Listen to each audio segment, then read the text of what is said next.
d'être libérés, d'être calmes. Aujourd'hui encore, depuis le 11 avril, les exactions commises vont crescendo et on nous emmerde. Aujourd'hui, la Côte d'Ivoire vit un drame. Nous sommes en deuil. C'est pour cela que nous sommes là. Parce que derrière nous, à l'UNESCO se trouve le préfet, le sous-préfet local que Sarkozy a installé en Côte d'Ivoire. Alors que le président Laurent Gbagbo, le président élu, est interné quelque part. Il est au goulag. N'ayons pas peur des mots. La France exporte ce qu'elle a vécu alors qu'elle devrait servir d'exemple. Nous sommes ici en France parce que nos parents ont combattu pour la liberté de la France. Pourquoi la France ne pourrait pas installer en Afrique cette liberté et au gré de ses envies économiques, installe des guerres, tue des hommes et parade avec leurs amis. Nous dénonçons ça. Oh, honte à la France. Oh, honte à Sarkozy. Eh bien, nous sommes dans les rues, mais nous ne sommes pas seuls. Ne dites pas que c'est la manifestation des Ivoiriens. Nous ne sommes pas en gala. Si par moment on danse, c'est pour expurger nos chagrins. Nous avons de la peine. Donc on danse, c'est ce qu'on fait en Afrique. Mais sachez-le, mesdames et messieurs, que nous sommes là et nous serons toujours là. Ça fait 5 mois, 6 mois que nous sommes dans les rues de Paris. Derrière, on est en train de décorer dans une sorte de méga cérémonie. Mais nous appelons ça une comédie des femmes d'Argentine. Nous les admirons, ces femmes. Pendant des années contre la dictature, elles ont manifesté à la place de 8 mai en Argentine. Nous sommes d'accord avec ça. Mais nous sommes contre ceux qui sont venus donner cette décoration. Parce qu'ils ne sont pas dignes. Ils ont les mains tachées de sang. Ils ont les mains tachées de sang des innocents. Ils ont amené encore des valises d'argent. Nous ne sommes pas seuls. Il y a parmi nous des Béninois, des Camerounais, des Burkinabés, des Sénégalais et des Français. Je vais vous passer une pure et dure. Elle a une peau blanche même. Voilà, elle va vous parler. Je suis blanche, mais je suis noire parce que je suis brésilienne. D'autre part, je vais parler en tant que poète, des ambassadeurs qui s'arrangent, que l'Afrique de langue portugaise se lie à l'Afrique de langue française. Waouh! Et le Brésil aussi. Merci bien. Un soutien tonitulien, on l'applaudit. Nous allons vous passer un des nôtres, un intellectuel, parce que depuis que nous combattons, depuis que nous manifestons, depuis que nous pleurons, il est toujours avec nous. Beaucoup d'intellectuels africains sont avec nous. Talis Béala et les autres. Vous voyez que le combat des Ivoiriens n'est pas seulement le combat des Ivoiriens. Le combat des Ivoiriens n'est pas seulement le combat des pro-Gbagbo. Et même si c'est le combat des pro-Gbagbo, alléluia. Si c'est le combat des pro-Gbagbo, alléluia. Pourquoi? Parce qu'on a décrié Gbagbo comme un dictateur. On a décrié Gbagbo comme n'ayant pas de soutien. Oh, honte à vous. Allez-y en Côte d'Ivoire, allez-y partout en Afrique. Vous allez voir un dictateur si populaire. Jamais dans le monde. Gbagbo dictateur, oh, honte à vous, Sarkozy. Nous allons vous passer un des intellectuels dont je parlais. C'est un professeur d'université. Il a fait des œuvres de grande qualité, philosophiques même. Il connaît l'histoire de l'homme noir. Il connaît l'histoire de l'Afrique au bout des ongles. L'histoire que les Blancs ont voulu nous cacher. L'histoire qu'ils ont écrite de leurs yeux. Ils ont dénié à l'Africain d'avoir découvert l'électricité. Ils ont caché à l'Africain d'avoir découvert l'ascenseur et même l'écriture. Ils se sont tout attribués les Blancs. On n'est pas contre les Blancs, mais arrêtez. Dites quand c'est blanc, et quand c'est noir, ayez le courage de dire que c'est noir. Pas seulement de façon triste et funèbre. Professeur Goumez. Merci. Je vais parler de la dette. Parce que tous ceux qui sont dans l'enceinte de l'UNESCO, ce sont des gens qui sont en train de contracter des dettes pour des millénaires. enfants, des Africains auront à payer la dette. Mais ce que je veux dire aujourd'hui, c'est que c'est la France qui a une dette vis-à-vis de l'Afrique. La France a contracté vis-à-vis de l'Afrique la dette du sang. Ensuite, la dette de l'honneur. Ensuite, la dette de l'or. La dette du sang. Pourquoi? Tous ces jeunes soldats français qui sont là, qui reçoivent les instructions de Claude Guéant, jamais on ne leur dira comment la France a été libérée. Lorsque la guerre, je vais parler de la guerre, la dette du sang. Lorsque Mussolini et Hitler ont attaqué l'Éthiopie en 1937, la France n'est pas venue au secours de l'Éthiopie. Elle a dit que c'est un pays d'Africains qui a été attaqué.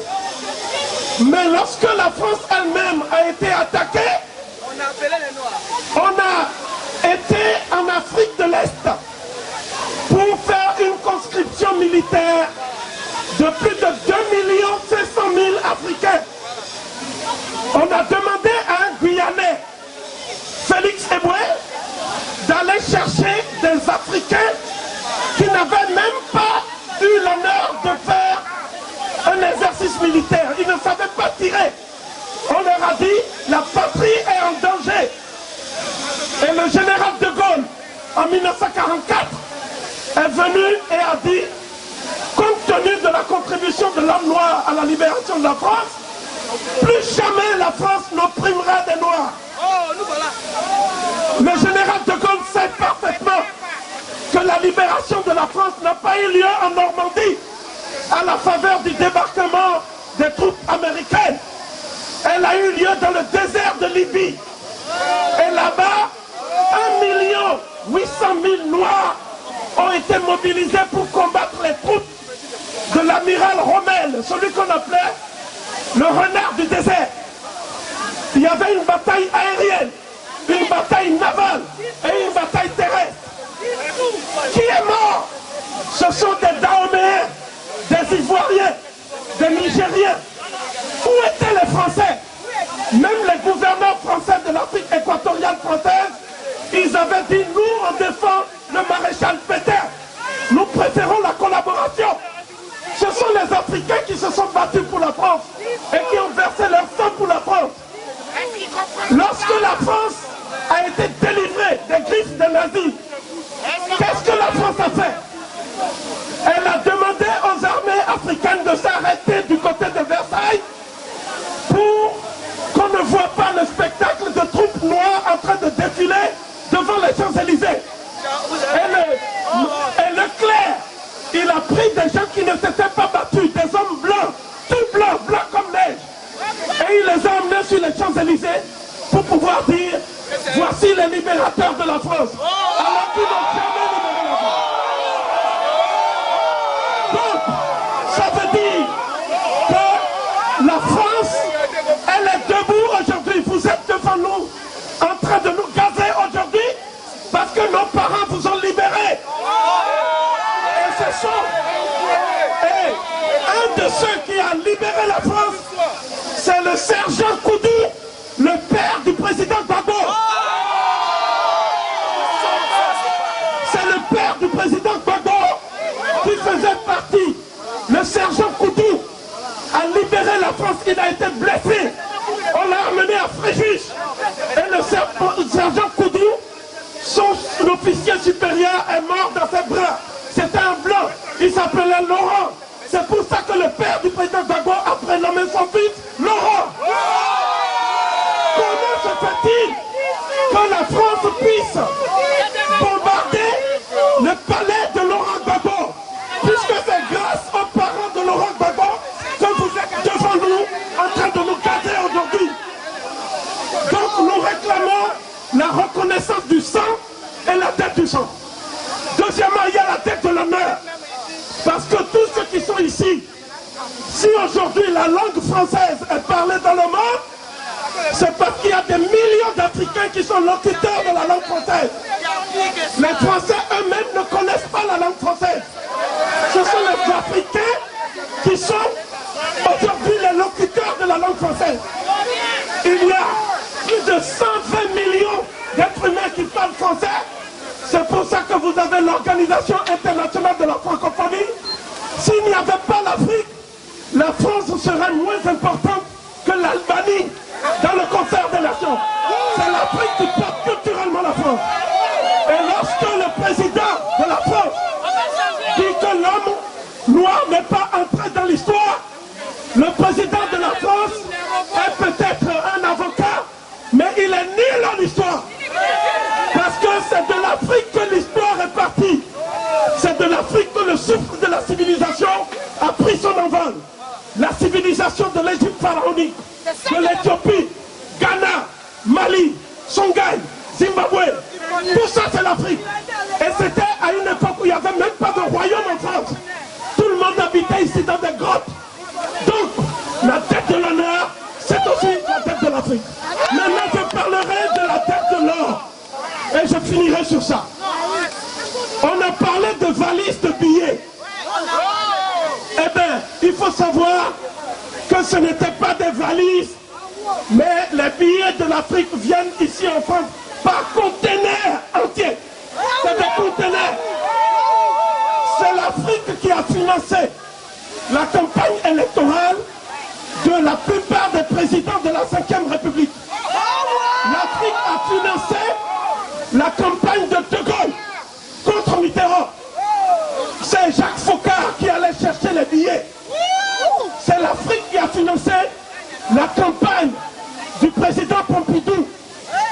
C'est l'Afrique qui a financé la campagne du président Giscard d'Estaing.